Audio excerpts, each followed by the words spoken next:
Wrap.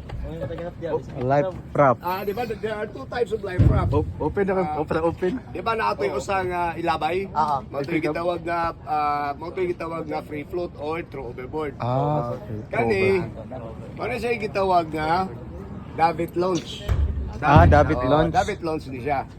So, ang David launch, imo na siya inflate sa embarkation deck level pa. So, ang may tabo, na-inflate na, boarding mo tanan, anak pa na siya lower. Pero kinanglan na before boarding, kinanglan naka-swing out na ni. Nakatapad na siya sa embarkation deck. Pagkatapos i-secure to og painter. Itong tagol painter para dili siya mo swing. So kani, sa may purpose ani. So, ang may tabo, while you are already on board the life raft, properly sitting na tapos dili as much as possible bawal ninyo i-stretch ang inyong tail. Depend. During heavy weather, ang inyong kamot isok-sok diha sa grab line para dili mo magkabaylo og naong.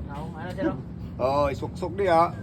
Then lingkod facing at the center. Naka-fold ayun.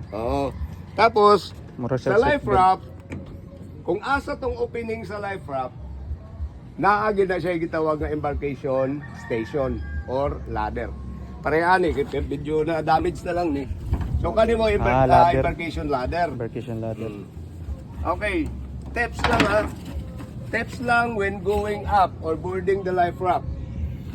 Kung right hand ang inyong gi-grab, timanin ninyo nga pag mag-boarding mo, ayaw pasagdi nga inyong lawas maoy mo bira sa kabugat. Kinanglan inyo na inyo na birahon. Pull.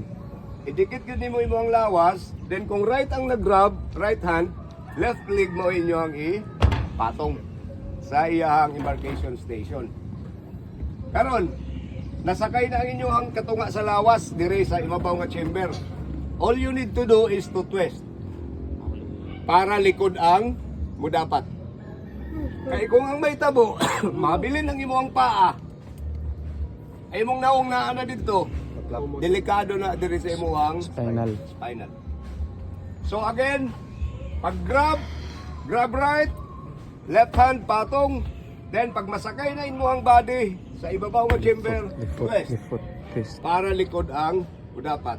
Then do not obstruct the entrance.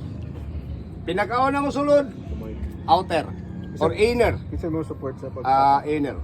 Naamoy boarding nga unassisted. Itong pinakadako Okay, gud pinakadako mo una mo sulod. So sakay lingkod hangtod nga pinaka-last na dire. Kanino gamiton? Katong usa sa ubos. Pilay Okay, capacity, batong gamay. pilay capacity ani sir. Kani 18 persons ni. Oh, dako dai. Naatay ug 18 sa ubos. persons. 12 sorry. 12 persons capacity. 12 person. Naidag ko pag ani. Naay mga life raft nga mo capacity og tag 50. Mo na pinaka maximum sir 50. Oo, pero kung moingon tag life float, naay tag 200, 250. Oh, Pero wala kanupi. open na siya, Kana open na na. siya, available na siya sa mga cruise ship. Nga pag embarkation nila pa slider. Tapos ang life float na sa ubos.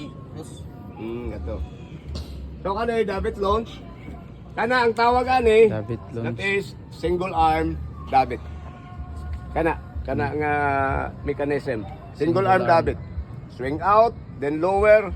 Anak pa dayon mo mag abandon or mag rowing. So ang activity ninyo, rowing life raft, streaming si anchor, then rescue of casualty in the water.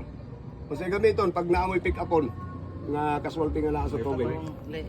Say tawag ato. Rescue coit. Rescue ko itong murag PC.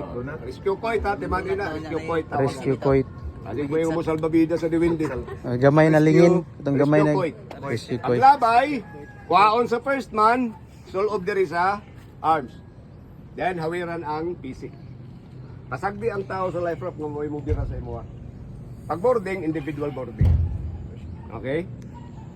So this is kading duha o sabay tawag ani. We talk about survival. Kading duha, life raft ug life boat. Mali gitawag nga survival craft. Ay, survival craft.